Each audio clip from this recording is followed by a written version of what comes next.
ചരിത്രത്തിൽ ആദ്യമാണ് നിയമയുദ്ധം നടത്തിയൊരു സംസ്ഥാനത്തിന്റെ താല്പര്യം സംരക്ഷിക്കാൻ ഒരു ഗവൺമെന്റ് കോടതിയെ സമീപിക്കുകയും അതിൽ വിജയം കണ്ടുകൊണ്ട് മുന്നോട്ട് പോവുകയും ചെയ്യുന്നൊരു സ്ഥിതി ഈ രാജ്യത്ത് രൂപപ്പെട്ട സംസ്ഥാനമാണ് കേരളം എന്ന അഭിമാനത്തോടെ നമ്മൾ പറയും. നമ്മളാരും മുട്ടുമടക്കി കൊടുത്തില്ല നമ്മുടെ അവകാശങ്ങൾ നേടിയെടുക്കാൻ. നിങ്ങൾ ഓരോരുത്തരും മനസ്സിൽ കുറിക്കേണ്ടത്, ഇനി ഒരു തെരഞ്ഞെടുപ്പ് ഉണ്ടാകുമോ ഇല്ലയോ എന്ന സംശയം ജനങ്ങളിൽ സൃഷ്ടിക്കത്തക്ക വിധത്തിലുള്ള പ്രവൃത്തികളുമായി മുന്നേറുന്ന BJP നേതൃത്വം കൊടുക്കുന്ന ഗവൺമെന്റിനെതിരെയുള്ള പോരാട്ടമായി ഈ തെരഞ്ഞെടുപ്പിൽ ജനങ്ങളെ ശക്തമായി രംഗത്തിറങ്ങണം. അവിടെയാണ് ഈ തെരഞ്ഞെടുപ്പിന്റെ പ്രാധാന്യം. ഓരോ ദിവസം ചെല്ലുന്തോറും മതേതര കാഴ്ചപ്പാടുകൾ തകരുകയാണ്. ഭരണഘടനയുടെ മൂല്യങ്ങൾ ഇല്ലായ്മ ചെയ്യപ്പെടുകയാണ്. ഫെഡറൽ സംവിധാനത്തിന് തകർച്ച നേരിടുന്നു. ഇതായിരുന്നില്ല ഭാരതം കണ്ടത്. ബ്രിട്ടീഷ് ആധിപത്യത്തിൽ നിന്ന് മോചനം ലഭിച്ച ഭാരതം ഈ രാജ്യത്തെ കെട്ടിപ്പടുത്ത ഏറ്റവും ശക്തമായ നിലപാട് മതേതര കാഴ്ചപ്പാടുകൾ കൊടുത്ത പ്രസക്തിയായിരുന്നു. ജാതിയും മതവും വർഗവും വർണ്ണവും അതെല്ലാം ഒറ്റക്കെട്ടായി ഒരു കൊടക്കീഴിൽ നിർത്താൻ കഴിയുന്ന മതേതര കാഴ്ചപ്പാട് കൊണ്ട് സുസ്ഥിരമായ ഒരു ഭരണ സംവിധാനം ആഗ്രഹിച്ച ജനതയുടെ മുമ്പിലാണ് ഇന്ന് ഉയർന്നു വന്നിട്ടുള്ള പ്രശ്നങ്ങൾ. പൗരസ്ത്യ ഭേദഗതി ബില്ല് വന്നപ്പോൾ നമ്മൾ ഭാരതത്തിന്റെ ഭാഗമാണോ എന്ന് പോലും സംശയിച്ചു പോകുന്ന സ്ഥിതിയിലേക്ക് ഈ രാജ്യം നടന്നെടുക്കില്ലേ. ഇവിടെ സൂചിപ്പിച്ചല്ലോ, ശ്രീ റസൽ പറഞ്ഞപ്പോൾ ഞാൻ ശ്രദ്ധിച്ചു. 2019 ഡിസംബർ മാസം 14-ാം തീയതിയോ അതിന് ശേഷമോ അല്ല അതിനു മുൻപോ അഫ്ഗാനിസ്ഥാനും ബംഗ്ലാദേശും പാകിസ്ഥാനും ഉൾപ്പെടെയുള്ള രാജ്യങ്ങളിൽ നിന്ന് എത്തിയിട്ടുള്ള പൗരന്മാർ എന്താ പ്രത്യേകത? ഇസ്ലാം മതവിഭാഗത്തിൽ പെടാത്തവർക്ക് പൗരത്വം കൊടുക്കുന്ന സ്ഥിതി. ഇത് നമ്മുടെ രാജ്യത്തിന്റെ അഖണ്ഡതയെ തകർക്കൂല്ലേ? മതപരമായി ഒരു രാജ്യത്തെ വിഭജനം സൃഷ്ടിക്കപ്പെടുക, നമ്മുടെ രാജ്യത്തിന്റെ ഭരണഘടനാ മൂല്യങ്ങളെ തകർക്കുക. എന്താ ധൃതി പിടിച്ചത് കൊണ്ടുവന്നത്? 2019 പാസ്സാക്കിയ ബില്ലാണ്. ചട്ടങ്ങളെ രൂപപ്പെടുത്തി കൊണ്ടുവരുന്നതിന് വേണ്ടി കാത്തിരുന്നു. ഏത് ഘട്ടം വരെ? ഒരു തെരഞ്ഞെടുപ്പ് എത്തിച്ചേരുന്നത് വരെ. ആ തെരഞ്ഞെടുപ്പ് ഘട്ടത്തിന്റെ നല്ല മൂർച്ഛനാവസ്ഥയിൽ എത്തുന്ന സമയത്ത് കേന്ദ്ര ആഭ്യന്തര മന്ത്രാലയം ഇതുമായി ബന്ധപ്പെട്ടിട്ടുള്ള നയങ്ങളും സമീപനങ്ങളും നടപടികളും സ്വീകരിച്ചതായി ഈ രാജ്യത്ത് അറിയിക്കപ്പെടുന്ന ഒരു സാഹചര്യം ഉണ്ടാകുന്നു. എങ്ങനെ നമുക്ക് വിശ്വസിച്ച് ജീവിക്കാൻ പറ്റും? ഇതാണോ നമ്മുടെ രാജ്യം സ്വീകരിക്കേണ്ട തത്വങ്ങളും സംഹിതകളും? ഇഘട്ടത്തിലെല്ലാം ഇതിനോട് ചെയ്ത പ്രവർത്തികളും നിലപാടുകളും കേരളത്തെ കുറിച്ച് ചിന്തിക്കണ്ടേ? 2019 ഈ നിയമം, ഈ ബില്ല് പാസാക്കിയ സമയത്ത് തന്നെ ഇന്ത്യയുടെ ചരിത്രത്തിലാദ്യമായി ഒരു സംസ്ഥാന നിയമസഭ ഇത് പാസാക്കാൻ സാധിക്കുകയില്ല, ഇത് നടപ്പിലാക്കില്ല എന്ന് ആദ്യം പ്രഖ്യാപിച്ചൊരു സംസ്ഥാനമുണ്ടെങ്കിൽ ഇടതുപക്ഷ ജനാധിപത്യ മുന്നണി ഭരിക്കുന്ന കേരളമാണ് എന്ന അഭിമാനത്തോടെ പറയാൻ നമുക്ക് കഴിയണം. പറഞ്ഞില്ലേ നമ്മൾ? എന്താ മറ്റിതര സംസ്ഥാനങ്ങൾ? ഈ രാജ്യത്ത് വർഗീയതയില്ല, മതേതര കാഴ്ചപ്പാടുകൾ ഊന്നൽ നൽകുമെന്ന് പറയുന്ന കോൺഗ്രസ് ഭരിക്കുന്ന സംസ്ഥാനങ്ങൾ ഈ നടപടി സ്വീകരിക്കാൻ വൈകുന്നത്. അവരാരെയാണ് ഭയപ്പെടുന്നത്? ജനാധിപത്യ സംഹിതകളെ, ഭരണഘടനാ മൂല്യങ്ങളെ, ഫെഡറൽ തത്വങ്ങളെ ഈ രാജ്യത്ത് ഇല്ലായ്മ ചെയ്യപ്പെടാനുള്ള നീക്കങ്ങൾ വരുമ്പോൾ ചേർത്ത് തോൽപ്പിക്കാൻ അവകാശമുള്ളവർ പോലും മാറി നിന്ന് മൗനം ഭജിക്കുന്നെങ്കിൽ അപകടകരമായ ഒരു വസ്തുതയിലേക്ക് കേന്ദ്രം നമ്മളെ നയിക്കുന്നുവെന്ന ബോധ്യം നമ്മൾ ഉടലെടുക്കേണ്ട സമയമായി കഴിഞ്ഞിരിക്കുന്നു.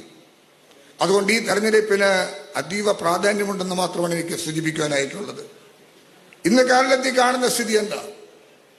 കേന്ദ്ര ഗവൺമെന്റുകളുടെ നടപടികൾ, അമിത അധികാര സ്വേച്ഛാധിപത്യ പ്രവണത ഈ രാജ്യത്ത് കണ്ടു തുടങ്ങി.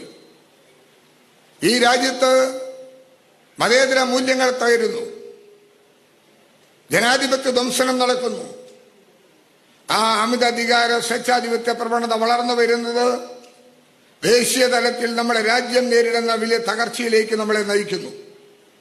ആ കാഴ്ചപ്പാടുകൾ ഉയരുമ്പോഴും ഒരു സമാധാനത്തിന്റെ പച്ചത്തുരുത്തായി ശേഷിക്കുന്ന സംസ്ഥാനമായി കേരളം മാറുന്നു. ഇതല്ലേ കാണേണ്ടത്? കേരളത്തിന് അവകാശമില്ല പറയാൻ. ഇന്ത്യ രാജ്യത്തെ ജനങ്ങൾ നമ്മളെ നിരീക്ഷിക്കുന്നു. എന്താണ് കേരളത്തിൽ ഇങ്ങനെ നിൽക്കാൻ കഴിയുന്നത്? കേരളത്തിൽ നമ്മൾ നിലനിൽക്കാൻ കാരണം മതേതര കാഴ്ചപ്പാടുകളോട്, മതനിരപേക്ഷതയോട്, ജനാധിപത്യ മൂല്യങ്ങളോട്. അതിന്റെ മൂല്യങ്ങൾ ചോർന്നു പോകാതെ, തെല്ലും വിട്ടുവീഴ്ചയ്ക്ക് തയ്യാറാകാതെ നമ്മുടെ സംസ്ഥാനത്ത് മുന്നേറുന്ന കാഴ്ചയാണ് കേരളത്തിൽ കാണുന്നത്. മതേതര മൂല്യങ്ങൾക്കും ജനാധിപത്യ തത്വങ്ങൾക്കും ശോഷണം വരാതെ സൂക്ഷിക്കുന്ന ഒരു സംസ്ഥാനത്തിന്റെ ഭരണപരമായ നീക്കങ്ങൾ മുന്നോട്ട് തുടരുന്ന കാഴ്ച കേരളത്തിൽ കാണാൻ നമുക്ക് കഴിയുന്നു. ഇതിലൊന്നും മാറ്റം വരാൻ നമ്മൾ ആഗ്രഹിക്കുന്നില്ല. വർഗീയതയോട് സന്ധിയില്ലാതെ പോരാടി ജനവിരുദ്ധ നയങ്ങൾക്കെതിരെ നടപടി സ്വീകരിക്കാൻ ജനകീയ ബദൽ രൂപീകരിച്ചു.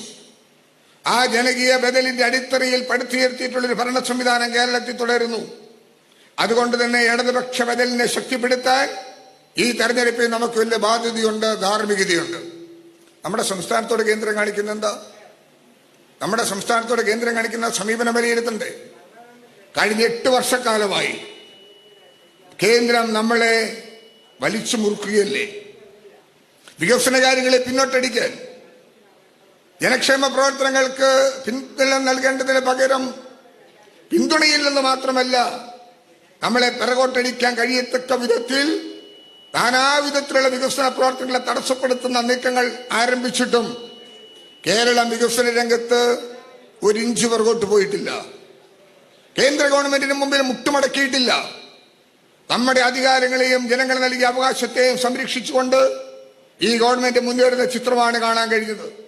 അതിനൊന്നും വിട്ടുവീഴ്ചയില്ല എന്ന് കണ്ടപ്പോൾ കേന്ദ്രം സമീപനങ്ങളിലും നയങ്ങളിലും മാറ്റം വരുത്തി, സാമ്പത്തിക പ്രതിരോധം ഏർപ്പെടുത്തി.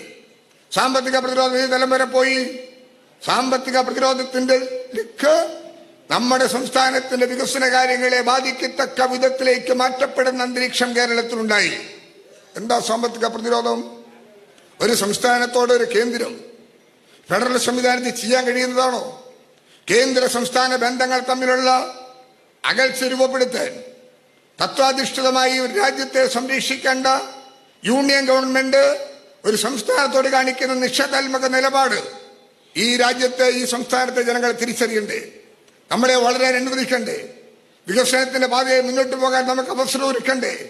ബുദ്ധിമുട്ടുകൾക്കിടയിൽ 2018 പ്രളയവും നിപ്പയും മഹാമാരി കോവിഡും ഈ കേരളത്തിലും രാജ്യത്തുമെമ്പാടും വലിച്ചു മുറിക്കപ്പോഴും ജനക്ഷേമ പ്രവർത്തനങ്ങൾക്ക് കോട്ടം തട്ടാതെ നമ്മളെ നയിച്ചൊരു സർക്കാരുണ്ട് കേരളത്തിൽ. കേന്ദ്ര നയങ്ങളും സമീപനങ്ങളും വൈരുദ്ധ്യങ്ങളായിരുന്നിട്ടും നമ്മൾ ഒട്ടും പിറകോട്ട് പോകാതെ മുട്ടുമടക്കാതെ മുന്നോട്ട് പോയി എന്നുള്ളതാണ് കാണാൻ കഴിയുന്ന കാഴ്ച. ഇതെല്ലാം കണ്ട് വിരളിവുണ്ട്.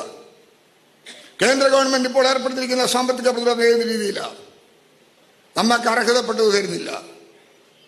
നമുക്ക് തരേണ്ട പദ്ധതി വിഹിതം വെട്ടിക്കുറച്ചു. നമുക്ക് എടുക്കാൻ കഴിയുന്ന കടമെടുപ്പിന്റെ പരിധി കുറച്ചു. എങ്ങനെ ഒരു സംസ്ഥാനം പോകും? കേരളം പോലൊരു സംസ്ഥാനം ഈ നിലയിൽ എങ്ങനെ തുടരുന്നു എന്നുള്ളതല്ലേ നമ്മൾ ചിന്തിക്കേണ്ടത്. കടമെടുപ്പ് പരിധി കുറയ്ക്കുക അവകാശ ലംഘനമല്ലേ? നമുക്ക് തരേണ്ട പദ്ധതി വിഹിതം കുറയ്ക്കുക. നമ്മൾ ഇന്ത്യക്കാരല്ലേ? ഇന്ത്യയിൽ ജീവിക്കുന്ന പൗരന് അവകാശപ്പെട്ട നിയമങ്ങളും തത്വങ്ങളും സംഹിതകളും നമുക്കും ബാധകമാണെന്നിരിക്കെ നമ്മുടെ അവകാശങ്ങളെ ചോദ്യം ചെയ്യപ്പെടുന്ന സ്ഥിതിവിശേഷം രൂപപ്പെടുത്തിയ ഒരു കേന്ദ്രഭരണം ഈ സംസ്ഥാനത്തിന് ഭൂഷണമാണോ എന്ന് ചിന്തിക്കേണ്ടത് ഈ തെരഞ്ഞെടുപ്പിന്റെ ഭാഗമായി നമ്മൾ കാണണം. എവിടെ വരെയെത്തി? നമ്മളെ കോടതിയിൽ പോകേണ്ടി വന്നില്ലേ? ഡൽഹിയിലേക്ക് സമരം നടത്തേണ്ടി വന്നില്ലേ? കേന്ദ്ര ഗവൺമെന്റിനെതിരെ രാജ്യ തലസ്ഥാനത്തേക്ക് സമരം നയിക്കേണ്ട ഗതിയുണ്ടായ ഒരു മുഖ്യമന്ത്രിക്ക്, കേരള മക്കൾക്ക്, മലയാളികൾക്ക് രാജ്യ തലസ്ഥാനത്തേക്ക് സമരം പോകേണ്ടി വന്നു. മുഖ്യമന്ത്രിയും മന്ത്രിമാരും എംപിമാരും ഡൽഹിയിലെ തലസ്ഥാനത്തെത്തി. അവിടെ സമരത്തിൽ ഏർപ്പെട്ടപ്പോൾ കണ്ട കാഴ്ച എന്തായിരുന്നു? കാശ്മീരിന്റെ മുൻ മുഖ്യമന്ത്രി, പഞ്ചാബിന്റെ മുഖ്യമന്ത്രി, ഡൽഹി മുഖ്യമന്ത്രി, തമിഴ്നാട് മുഖ്യമന്ത്രി ഓൺലൈനിൽ വന്നു.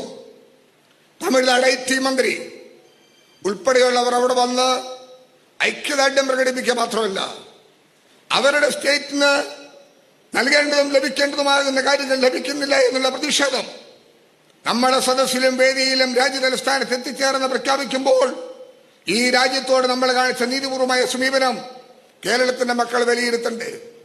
കേരളത്തിന്റെ അവകാശങ്ങൾ സംരക്ഷിക്കാൻ, നമ്മുടെ അവകാശങ്ങൾക്ക് വേണ്ടിയുള്ള പോരാട്ടം ഒരു വശത്ത് തുടരുമ്പോഴും രാജ്യ സംരക്ഷണത്തിനും ഭരണഘടനാ മൂല്യങ്ങൾ നിലനിർത്തുവാനും ഫെഡറൽ തത്വങ്ങൾക്കെതിരെ നടത്തുന്ന പോരാട്ടത്തിലും രാജ്യത്തിന് മാതൃക കാട്ടിയൊരു സംസ്ഥാനമായി കേരളം മാറിയെന്ന് അവിടെ എത്തിയ ദേശീയ നേതാക്കൾ പറഞ്ഞ വാക്കുകൾ ഈ സംസ്ഥാനത്തിന് ഊർജം പകരുകയായിരുന്നു.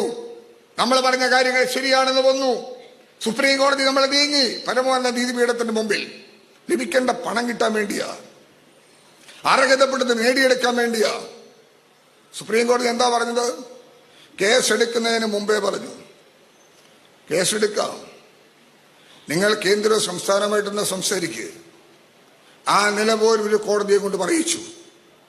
അടങ്ങിയില്ലല്ലോ, കേസെടുത്തു. എന്താ കണ്ടത്? 13,600 കോടി രൂപ കടമെടുക്കാനുള്ള അനുമതി കൊടുക്കണം എന്ന നിലയിലേക്കുള്ള പരാമർശനം ഉണ്ടായില്ലേ? അതിനുശേഷം എന്തു പറഞ്ഞു? നമ്മൾ സ്യൂട്ട് ഫയൽ ചെയ്തപ്പോൾ പറഞ്ഞ കാര്യങ്ങളിൽ പലതും വിശുദ്ധമായ വാദം കേൾക്കും. പിന്നീട് അർത്ഥത്തിൽ പറഞ്ഞു കോടതി, വരുന്ന വർഷങ്ങളിൽ മറ്റൊരു സംസ്ഥാനത്ത് നിന്നുണ്ടാകാതിരിക്കാൻ കാലേകൂട്ടി ഇടപെടുക തന്നെയാണ് ആവശ്യം. അപ്പോഴതൊരു വിഷയമാണെന്ന് പരമോന്നത നീതിപീഠത്തിന് ബോധ്യം വന്നില്ലേ? ഇന്ന് കേസെടുത്തല്ലോ, വീണ്ടും 5,000 കോടി കൂടെ കൊടുക്കാൻ തയ്യാറാണെന്ന് കേന്ദ്ര ഗവൺമെന്റ് പറഞ്ഞില്ലേ?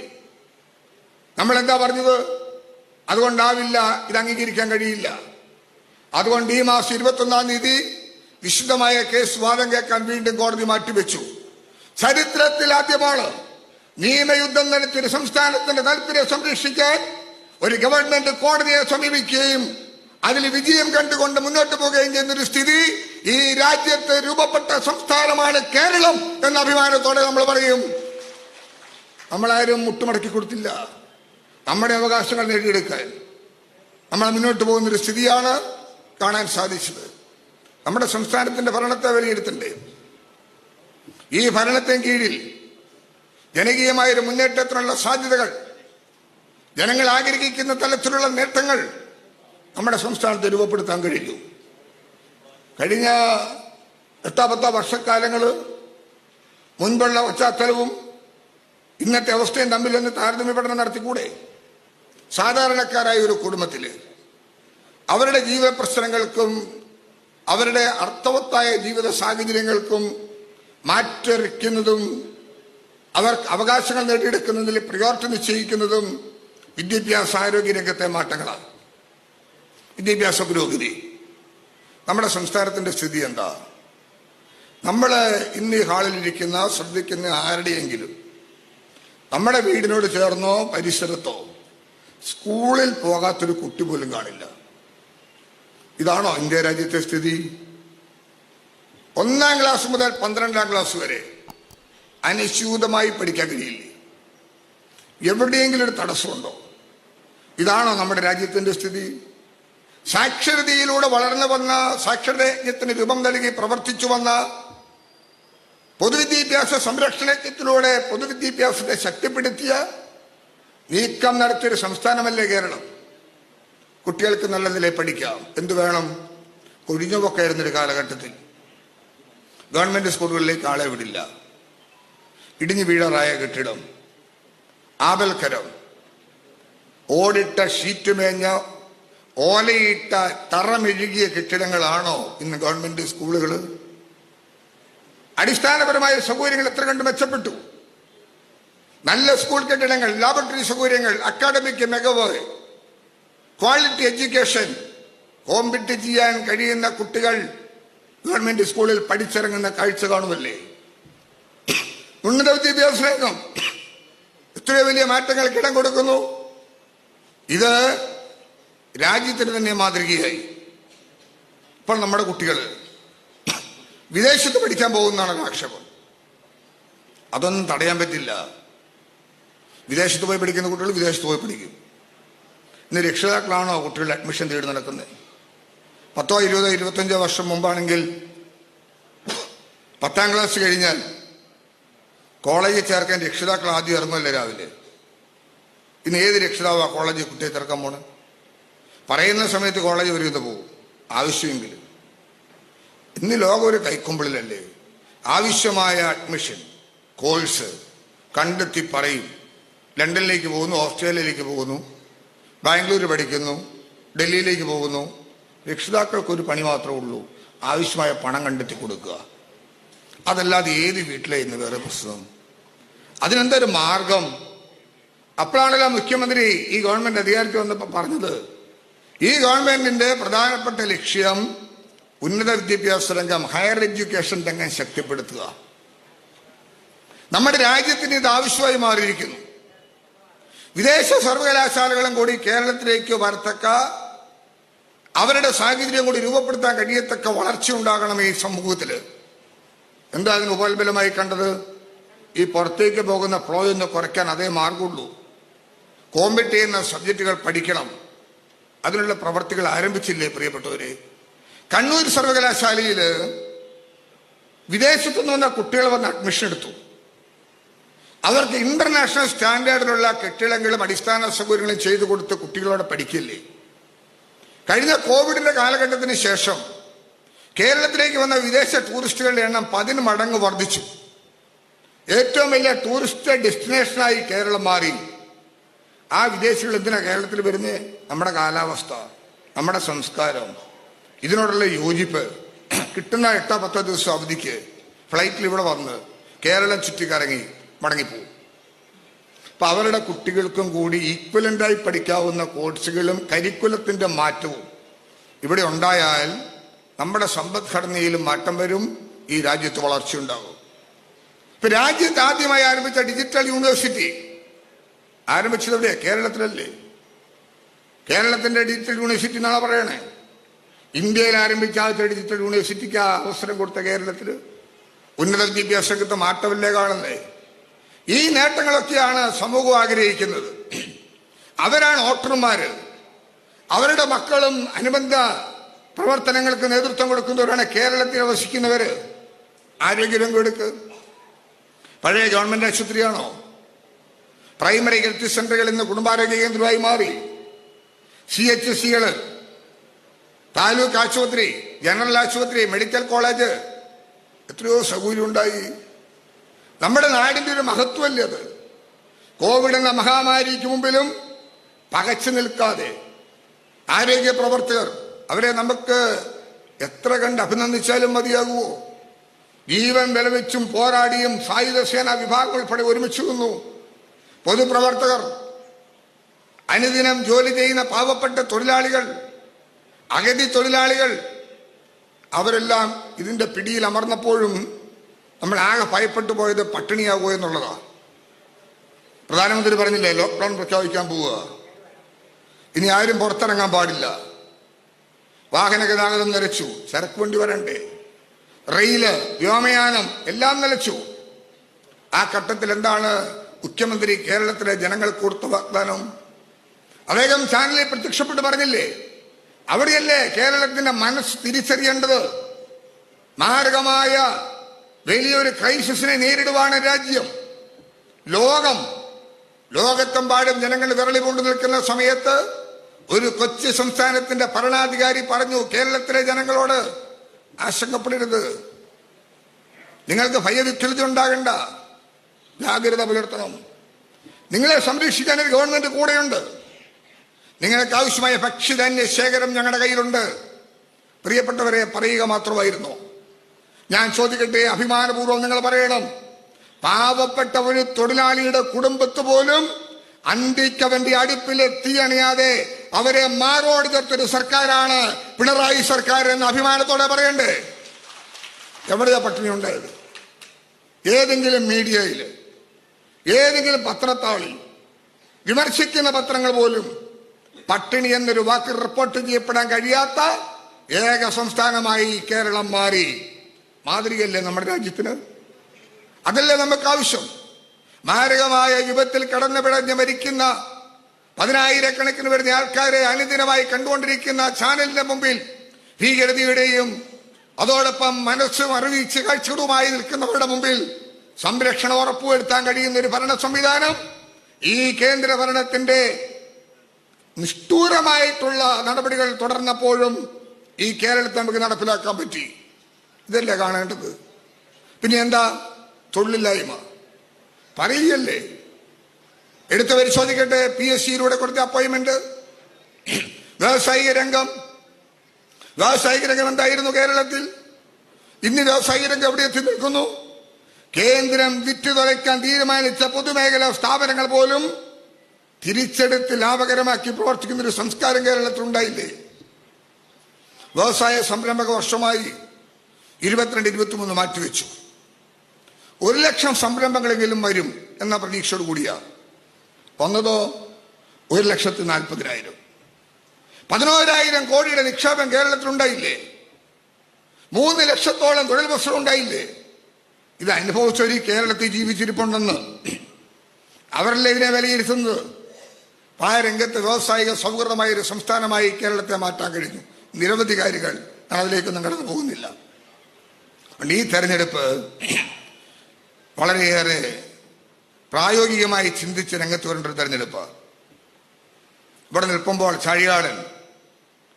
ചാഴികാടന്റെ വാക്കുകളും പ്രവൃത്തിയും ഞാൻ എൻ്റെ മനസ്സിൽ കണ്ടത്, ചാഴികാടൻ ഒരു തെരഞ്ഞെടുപ്പിൽ മത്സരിക്കുന്ന സ്ഥാനാർത്ഥി മാത്രമല്ല, പ്രിയങ്കരനായിരുന്ന ശ്രീ ബാബു ചാഴികാടൻ ഞങ്ങളുടെയൊക്കെ ചെറുപ്പത്തിൽ യുവജന സംഘടനയുടെ പ്രസിഡന്റായി ഏറ്റുമാനൂര് തെരഞ്ഞെടുപ്പ് അംഗത്തട്ടിൽ നിൽക്കുമ്പോഴാണ് ഇടിമിന്നലേറ്റ് മരണമടിയുന്നത്. ബാബുവിന്റെ മരണം വലിയ തോതിലുള്ള നഷ്ടവും ദുഃഖവും വേദനയും കേരള കോൺഗ്രസ് മനസ്സുകളെ വേട്ടയാടുന്നൊരു ഘട്ടമായിരുന്നു. പിന്നീട് നടന്ന ഉപതെരഞ്ഞെടുപ്പ്. ആ ഉപതെരഞ്ഞെടുപ്പിൽ ആര് മത്സരിക്കും? എന്താണ് സ്ഥിതി? ഞാൻ ഇപ്പോഴും ഓർക്കുന്നു. ചെറുപ്രായത്തിലാണെങ്കിലും അന്ന് മാണിസാറിനോടൊപ്പം നിൽക്കാനും പോകാനും ബാബു ചാഴികാടന്റെ മരണം നടക്കുന്ന സമയം ശ്രീ ജയ്സമ്മാതൊട്ടിവിടെ കാണും. അപ്പത്തെ മനക്കച്ചാലിയും സാജു അടിയേറ്റ് ഉൾപ്പെടെയുള്ള ആൾക്കാർ ഞാൻ ഓർക്കുന്നു, മറന്നുപോയിട്ടില്ല. രണ്ടാമതടിക്കേണ്ട ഫോട്ടോ അതിവിടുന്ന് KSRTC ബസ്സിൽ കയറി ഏറ്റുമാനിലിറങ്ങി വെട്ടൂർ ഹോട്ടലിലേക്ക് നടന്നു പോകുമ്പോഴാണ് ഈ അനിഷ്ട സംഭവം കേട്ട് ഞാൻ മെഡിക്കൽ കോളേജിലേക്ക് പോകുന്നത്. ഞങ്ങളുടെ ചെല്ലുമ്പോഴത്തേനും ചാഴികാടൻ മരിച്ചു കഴിഞ്ഞിരുന്നു. അതിനുശേഷം നടന്ന ആ ഉപതെരഞ്ഞെടുപ്പിലേക്ക് വലിയ തോതിൽ വലിയ വിഷയങ്ങളൊന്നും ഉണ്ടാകുമെന്ന് ആരും വിചാരിച്ചില്ല. പക്ഷെ ഒളിമങ്ങാതെ സൂക്ഷിച്ച് പാർട്ടിയുടെ കരുത്തനായ നേതാവ് മാണി സാറ് മനസ്സിൽ വിചാരിച്ചുകൊണ്ട് തോമസ് ചാഴികാടനെ വിളിച്ചു വരുത്തി ടോമിയെ ഞാൻ ഏറ്റുമാനൂരേക്ക് നിശ്ചയിക്കുവാണെന്ന് പറഞ്ഞ വാക്ക് പ്രിയപ്പെട്ടവരെ ഹൃദയത്തിൽ കുറിച്ചിട്ട വ്യക്തിയാണ് ശ്രീ തോമസ് ചാഴികാടൻ. ആ തോമസ് ചാഴികാടൻ അന്ന് തൊട്ടിന്ന് വരെ തന്റെ നിലപാടുകളിൽ ഉറച്ചു നിൽക്കാനും പാർട്ടിയോട് വിധേയത്വം പുലർത്താനും മാണി സാറിന്റെ വാക്കുകൾക്ക് അർത്ഥം കൊടുക്കാനും കഴിഞ്ഞ ഒരു എളിയ പൊതുപ്രവർത്തകനാണ്. ശ്രീ തോമസ് ചാഴികാടന്റെ അഡ്രസ്സിന്റെ കൂടെ എഴുതി ചേർക്കാവുന്ന വിശ്വസ്തത എന്ന പര്യായം അത് ശ്രീ തോമസ് ചാഴികാടന് അർഹതപ്പെട്ടതാണ് എന്ന യാഥാർത്ഥ്യം അറിയാവുന്നവർക്കറിയാം. അദ്ദേഹം മത്സരിച്ചു. നിങ്ങൾ എന്താ കണ്ടത്? മത്സരിച്ച തെരഞ്ഞെടുപ്പുകളിലല്ല അദ്ദേഹത്തിനൊരു ചിഹ്നമേ ഉണ്ടായിരുന്നുള്ളൂ. അദ്ദേഹം മത്സരിച്ച എല്ലാ തെരഞ്ഞെടുപ്പുകളിലും 2 അടയാളത്തിലാണ് മത്സരിച്ചത്. അത് തന്നെ അദ്ദേഹത്തിന്റെ നിലപാടിന്റെ പ്രസക്തിയുടെ ഭാഗമാണ്. ഞാൻ ഈ കഴിഞ്ഞ ദിവസം കോട്ടയത്തുണ്ടായ വാർത്തയൊക്കെ ഇങ്ങനെ ഷെയർ ചെയ്ത് കണ്ടപ്പോൾ ഞാൻ ഓർത്തു, തോമസ് ചാഴികാടനെ കുറിച്ച് തന്നെ ആവുക പോലും പറഞ്ഞത്. എന്താ ഇതിന് കാരണം? എനിക്ക് മനസ്സിലാക്കാൻ പറ്റിയില്ല. പരീക്ഷ എഴുതി ഡിസ്റ്റൻഷൻ മേടിച്ചാൽ ആ കുട്ടി തോറ്റെന്ന് പറയുന്നതിന് തുല്യമാണ് കോട്ടയത്ത് UDFന്റെ കൺവെൻഷൻ നടത്തിയ പരാമർശനം എന്ന് മാത്രമേ ഞാൻ ഈ സന്ദർഭത്തിൽ പറയുന്നുള്ളൂ. ഇത് പറയാൻ കൊള്ളുവോ? എന്തിനു വേണ്ടിയാ? ഞാൻ ഓർക്കുന്നു, കേരള നിയമസഭയിലേക്ക് തെരഞ്ഞെടുക്കപ്പെടുന്ന സമയത്ത് 2001 ആദ്യമായി നിയമസഭയിൽ ചെല്ലുമ്പോൾ അന്നുണ്ടായിരുന്നവരിൽ പ്രമുഖനായ ഒരാളാണ് ഈ പരാമർശനം കോട്ടയത്ത് നടത്തിയത്. ഞാൻ ചോദിക്കട്ടെ, വലിയ ചോദ്യം. പൊതുപ്രവർത്തകരല്ലേ, വ്യക്തിപരമായിട്ടുള്ള ആക്ഷേപങ്ങളോ അധിക്ഷേപങ്ങളോ ആണ് ആവശ്യം. സ്ഥാനാർത്ഥികളെ കുറിച്ച് ഞാനും ഫ്രാൻസിസ് ജോർജും 2 തവണ നേർക്കുന്തറ മത്സരിച്ചതാണ്. ദൈവം അനുഗ്രഹിച്ച് ഞാനാണ് വിജയിച്ചത്. എന്നും കൊണ്ട് എനിക്കിതെല്ലാം പറയേണ്ട കാര്യമുണ്ടോ? തെരഞ്ഞെടുപ്പ് രംഗത്ത് ഒരു വ്യക്തിയുടെ സമീപനവും പ്രവർത്തനവും രീതികളെയും വിലയിരുത്തേണ്ട ജനതയുടെ മുമ്പിൽ അദ്ദേഹത്തെ മോശമായി അപകീർത്തിപ്പെടുത്താൻ ശ്രമിക്കുമ്പോൾ അപകീർത്തിപ്പെടുത്തി പറയുന്നയാള് ഇന്ന് നിയമസഭയിലില്ല, തെരഞ്ഞെടുക്കപ്പെട്ടിട്ടുള്ളവരല്ലായിരുന്നു എന്നുള്ളതും കൂടെ കൂടിച്ചേർക്കുന്നത് ആവശ്യമായിരിക്കും. ചാഴികാരൻ അത് സംഭവിച്ചില്ലല്ലോ. ചാഴികാരൻ പാർലമെന്റ് മെമ്പറായിക്കൊണ്ട് തന്നെയാണ് ഈ തെരഞ്ഞെടുപ്പിൽ നേരിടുന്നത്. തന്റെ വിജയം സുനിശ്ചിതമാണ് എന്ന് ഉറപ്പുവരുത്താനുള്ള ഓട്ടം അദ്ദേഹം നടത്തുന്നത്. പക്ഷേ ഞാൻ ഒരു കാര്യം ശ്രദ്ധിച്ചു. ഷിബു പറഞ്ഞതിനകത്ത് ഒരു വസ്തുതയുണ്ട്. ജയിച്ച ചാഴികാടൻ പാർലമെന്റിൽ ചെല്ലുമ്പോൾ എവിടെ നിൽക്കുന്ന ചോദിച്ച്. അപ്പൊ ജയിക്കുന്ന കാര്യത്തിൽ ഷിബുവിന് തർക്കമില്ല. അതാണല്ലോ പറഞ്ഞത്. അതൊരു പ്രത്യേകതയുള്ള കാര്യമാണ്. അപ്പൊ അതുകൊണ്ട് ഈ നിലപാടൊക്കെ കേരളത്തിൽ കണ്ട് നമ്മൾ മടുത്തിരിക്കുക. കേരള കോൺഗ്രസ് പാർട്ടി ഈ തെരഞ്ഞെടുപ്പിൽ, പാർലമെന്റ് തെരഞ്ഞെടുപ്പിൽ ആദ്യമായിട്ട് ഇടതുപക്ഷ മുന്നണിയോടൊപ്പം നിൽക്കുക. നിയമസഭയിൽ നിന്നു, പഞ്ചായത്ത് കഴിഞ്ഞു. ഈ മണ്ണ് മാണിസാറിന്റെ മണ്ണാണ്. പാലയുടെ മനം അടുത്തെറിഞ്ഞ മണ്ണാണിത്. ഇടതുപക്ഷ മുന്നണിയുടെ ഒപ്പം ചേരേണ്ട സാഹചര്യം എന്താ? അതിനുള്ള നീക്കങ്ങൾ കേരള രാഷ്ട്രീയത്തിൽ രൂപപ്പെടുത്തിയത് എവിടെയാ? മാണിസാറിന്റെ രാഷ്ട്രീയപരമായ ഇച്ഛാശക്തിയെ ചോദ്യം ചെയ്തപ്പോൾ മാത്രമല്ല, അദ്ദേഹത്തിന്റെ മരണശേഷം ആവർത്തിക്കാൻ പറയുന്നു. കെ എം മാണിയുടെ മരണശേഷം, ഞങ്ങളുടെ നേതാവിന്റെ വിയോഗത്തിന് ശേഷം ഈ പാർട്ടിയെ നയിക്കുവാൻ ഞങ്ങൾ തെരഞ്ഞെടുത്ത പാർട്ടിയുടെ നേതാവ് ശ്രീ ജോസ് കെ മാണി, ആ ജോസ് കെ മാണിയോടൊപ്പമുള്ള കേരള കോൺഗ്രസ് ഈ മുന്നണിയിൽ ആവശ്യമില്ലെന്ന് പറയാൻ ആർക്കും അച്ചാരം എഴുതി കൊടുത്ത പാർട്ടിയല്ല കേരള കോൺഗ്രസ് എന്ന് ഞങ്ങൾ അഭിമാനത്തോടെ പറയും. ഞങ്ങൾ മാറുന്നില്ലേ? ഞങ്ങളൊരിടത്തും പോയില്ലല്ലോ. 3-5 മാസക്കാലം മാറിയുന്നു. രാഷ്ട്രീയപരമായി ചിന്തിച്ചു. ഈ പൈതൃകം ഈ കേരളത്തിലുണ്ടാകണം, ഈ നിലപാടുകൾ തുടരണം. ഞങ്ങൾ 3 കാര്യങ്ങളാണ് എടുത്ത് ചിന്തിച്ചത്. കേരള കോൺഗ്രസ് പാർട്ടി ചരൽക്കുന്നിൽ നടത്തിയ ക്യാമ്പില് മാണിസാറിന്റെ അധ്യക്ഷതയിൽ നടത്തിയ രാഷ്ട്രീയ പ്രമേയം, ആ പ്രമേയം അവതരിപ്പിച്ച നേതാവാണ് ഇന്നത്തെ പാർട്ടിയുടെ ചെയർമാൻ ശ്രീ ജോസ് കെ മാണി, അന്ന് പാർട്ടിയുടെ ജനറൽ സെക്രട്ടറിയാണ്. എന്താ പറഞ്ഞത്? ഒരു പുത്തൻ കേരളം, ഒരു നവകേരളം ഉണ്ടാകണം. ആ പുതിയ കേരളം രൂപപ്പെടാനായിട്ടുള്ള നടപടികളുമായി പോകുന്ന ഒരു സർക്കാരിനെയാണ് അന്ന് ഞങ്ങൾ കണ്ടത്. മതേതര കാഴ്ചപ്പാടുകൾക്ക് ഇടിവുണ്ടാകാതെ സൂക്ഷിക്കണം.